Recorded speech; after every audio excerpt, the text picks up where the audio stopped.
speaking about younger players, now I am at Good to Great Tennis Academy. We coach 11 years old, 12, 13, then it's a little bit of a different work as well.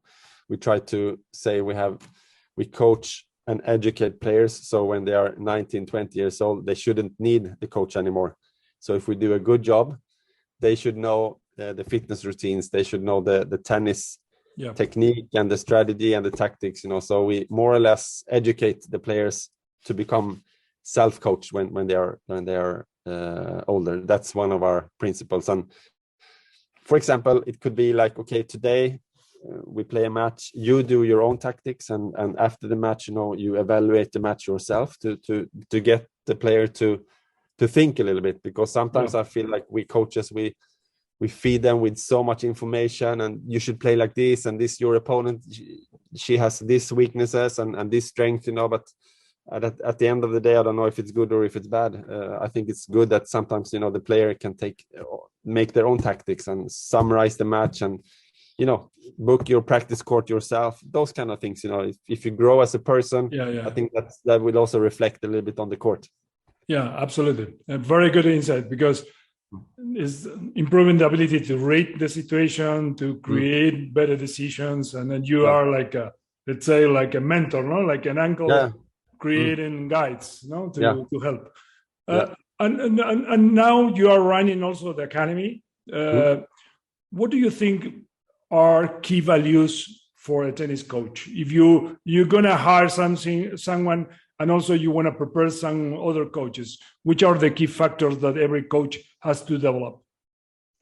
I think we have to understand that also as a owner and founder of the academy, together with Michael and Niklas, we have to understand that all the coaches as well as players are also different.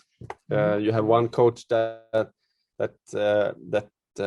have results with their players one way, and we have another coach that has the same results but in a different way. So when we speak about the players being different, we also have to understand that the coaches are different. So there is not one method, there is not one way, but one thing that is very important is that they are very accountable. So we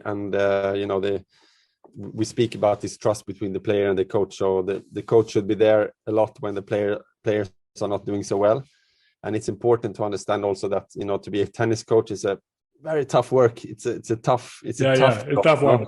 It's a fantastic job, because you work with younger people and you work with people that are very motivated, highly motivated, but there is weekends, there is long nights, and you have to care all the time. You have to think about the player like 24/7. You always have to plan, okay, what's going to happen on Monday, Tuesday, Wednesday, what's going to happen next week, 4 weeks, in a couple of months. So there is fitness tests, and you are steering the ship. You have fitness coaches, you have maybe a psychologist, you have maybe a nutritionist, you have different support group around the players, but you as a tennis coach, you are the leader, you are steering the ship. So it's a tough work, if you work with high performance player, highly motivated players that perhaps in the end will have tennis as a job. So that's important to understand, and with that comes also, in our agreements with our coaches, we have a minimum of 15 weeks travel on tour, traveling. So that's in the contract. So you have to be available to travel on tournaments as well. So